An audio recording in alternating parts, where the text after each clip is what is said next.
Olá a todos, sejam muito bem-vindos a mais um Dia de Mente Saudável. Vamos retomando aí o conteúdo mais longo do canal, além dos shorts aí que a gente está tentando colocar de segunda a sexta. Vamos falar com mais detalhes sobre alguns temas mais relevantes. Escolhi para hoje traços de TDAH. TDAH hoje, né, transtorno de déficit de atenção e hiperatividade, um dos diagnósticos mais comentados. Todo mundo acha que tem TDAH, todo mundo acha que a vida poderia ter sido melhor se tivesse sido diagnosticado com TDAH a tempo. A tendência é todo mundo pensar que tem déficit de atenção, que todo mundo tem déficit de memória, que todo mundo é procrastinador e que por isso as pessoas têm TDAH. Então a gente tem que separar as coisas, a gente tem que entender o que depende de disciplina, o que depende de educação, de cultura, de você realmente buscar resultados de médio e longo prazo e o que é efetivamente o traço de TDAH. Então esse vídeo não tem a pretensão de fazer ninguém se autodiagnosticar com TDAH, mas a gente tem que ter atenção para alguns sintomas que podem sim ser indicativos que você tem não necessariamente o diagnóstico, mas traços de TDAH. E sabendo que você tem esses traços de TDAH, como lidar com isso, como você pode melhorar sua qualidade de vida na medida que você entende melhor o que está acontecendo. Então, algumas características, né? Então, primeiro vamos na etimologia, transtorno de déficit de atenção e hiperatividade. Já é um termo que limita bastante o que seria o TDAH. Você tem que ter necessariamente, então, uma atenção deficiente e tem que ser hiperativo. Isso pelo título do diagnóstico, né? A gente vai ver que a coisa é muito mais ampla, a coisa vai muito além disso. Então, características principais do TDAH. Primeira delas, não é necessariamente um déficit de atenção, uma atenção deficiente, mas é uma atenção muito seletiva. Você consegue ter um alto nível de concentração, que a gente chama de hiperfoco, em assuntos que te interessam.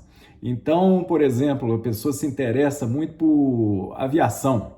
A pessoa vai saber tudo sobre aviação, especificação do avião, como é que funciona, como é que pilota, como é que não pilota, qual que é a situação de cada fábrica de avião, de cada companhia aérea, de cada força aérea, tudo. Então, a pessoa se embrenha profundamente naquele tema e temas, por exemplo, como nota da escola, essas coisas todas, a pessoa acaba deixando passar batido. Então não é simplesmente um déficit de atenção, é uma atenção seletiva para temas que te interessam. Como que você pode lidar melhor com isso? Se colocando prêmios para assuntos, para se interessar por assuntos que efetivamente são produtivos. Se você tem um assunto, se você tem uma atenção seletiva, digamos, para celebridades, você vai saber tudo sobre a vida de celebridade, de influenciador, de cantor, de não sei o quê. Aquilo não te leva a nada, né? Aquilo ali não te torna uma pessoa mais produtiva, mais culta, mais nada. Que seria só uma mera curiosidade, um mero entretenimento, você vira uma autoridade naquele assunto, aquilo não te leva a nada, né? É diferente de você ter um hiperfoco em tirar uma nota boa no Enem. Então se propõe um prêmio, se propõe uma compensação por aquele hiperfoco. E isso tende a funcionar bem. Então, primeira característica, atenção seletiva, você pode modular isso se permitindo prêmios para selecionar melhor a sua atenção. Segunda coisa, uma tendência muito grande ao tédio quando você não está entretido com alguma coisa que te interessa. Então, o TDAH, né, ele funciona na medida com dopamina e com noradrenalina, né? Ele funciona com premiações químicas. Por isso que quem tem TDAH busca muito esporte radical, busca muito substâncias psicoativas, né? Tende mais ao jogo, tende mais ao comportamento adictivo, porque quando a pessoa está ociosa, ela tende muito a ficar com aquele tédio incômodo. A pessoa não consegue ser contemplativa, ela não consegue ser muito passiva diante do ambiente, porque o TDAH, a hiperatividade que o TDAH busca é muito uma hiperatividade mental também, não é só física. A pessoa que tem TDAH, ela tem que estar ocupada, ela tem que estar trabalhando, ela tem que estar entretida com alguma coisa. E é aí que você entra o autoconhecimento. Se você está se sentindo entediado, se você está se sentindo aborrecido, não necessariamente é depressão. Às vezes é um traço de TDAH e você precisa colocar isso a seu favor. Mais uma vez, tentar focar em alguma atividade produtiva, alguma atividade que te leva a ser uma pessoa melhor, a ganhar mais dinheiro, a melhorar seus relacionamentos, seja o que for. Então esse tédio do TDAH é muito incômodo e para quem tem traços de TDAH, sair desse tédio, produtividade, não ficar em entretenimento vazio, mais uma vez. E outra coisa, né, que sai muito do tédio, socialização, né? Socialização, pessoas reais, pessoas físicas, concretas, não é uma pessoa que está atrás da tela. Então, fazer parte de uma turma, fazer parte de um grupo de interesse, né, alguma coisa assim, ajuda muito quem tem traço de TDAH. Outra coisa é a hiperatividade em si.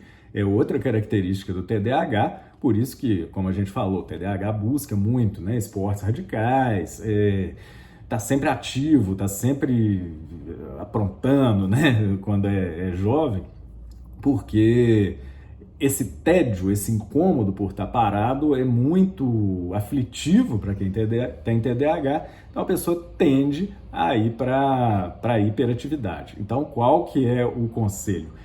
Direcionem essa hiperatividade para alguma coisa que realmente faça sentido. Seja um esporte, até num nível mais semi-profissional ou profissional, um instrumento musical, um tipo de arte, teatro, escultura, alguma coisa que te deixe efetivamente ativo, não só intelectualmente, mas também com algum trabalho manual ou praticando algum esporte. Isso vai ser muito benéfico para quem tem traço de TDAH. Mais uma coisa, né, é a tendência ao procrastinação, comportamento de negação. Então, se existe alguma atividade chata ou penosa para a pessoa fazer, uma conversa difícil com o parceiro ou com os pais, uma conversa difícil com o chefe, uma mudança de postura no relacionamento ou no trabalho, qualquer coisa que exija de você mobilizar uma energia para mudar um status quo, isso tende a ser muito trabalhoso, muito penoso para quem tem traço de TDAH. Então, a tendência é a procrastinação. A gente brinca que o TDAH é evitar conversas difíceis, né? Então, essa procrastinação é muito característica. Então, um estudante que tem algum traço de TDAH, ele vai estudar as matérias que ele sabe, mas se ele é ruim em história, por exemplo, ele vai evitar enfrentar um livro de história, entender aquele aspecto ali da história que ele precisa estudar e tudo, porque existe uma tendência química à procrastinação. O TDAH, quem tem traço de TDAH, não consegue mobilizar essa energia para poder mudar uma situação. Como que lida com isso? Sabendo que isso existe. Pegar e fazer. Sem preguiça, sem procrastinação, sem achar que amanhã eu resolvo, depois eu vejo. Isso é disciplina, né? Numa sociedade hoje, como a gente falou num short aí há pouco tempo, né? Numa sociedade digital, que as pessoas não têm paciência, que as pessoas não esperam mais nada, as pessoas querem tudo imediatamente, desenvolver disciplina é uma maneira de lidar com traços de TDAH. Esse vídeo não é para invalidar o diagnóstico de TDAH, quando existe o diagnóstico, quando todas essas características que eu estou dizendo são muito afloradas a ponto de deixar a pessoa disfuncional, claro que ela precisa lançar a mão de medicamento. Aqui no consultório a gente medica, a gente lança a mão de todas as ferramentas que a gente tem, mas não é para sair diagnosticando todo mundo com TDAH. Não é porque você tem um traço de TDAH que você vai ter o diagnóstico de TDAH. Não é porque você é uma pessoa mais tímida que você vai ter um diagnóstico de fobia social. Não é porque você é uma pessoa mais melancólica que você vai ter um diagnóstico de depressão. Existem traços de personalidade, existem traços desses sintomas que fazem parte da diversidade do ser humano e a gente tem que lidar com isso da melhor maneira possível. Psicoterapia ajuda muito, a gente sempre recomenda alguns profissionais parceiros aqui de psicoterapia e, na dúvida, procure seu psiquiatra. Muito obrigado a todos e até a próxima.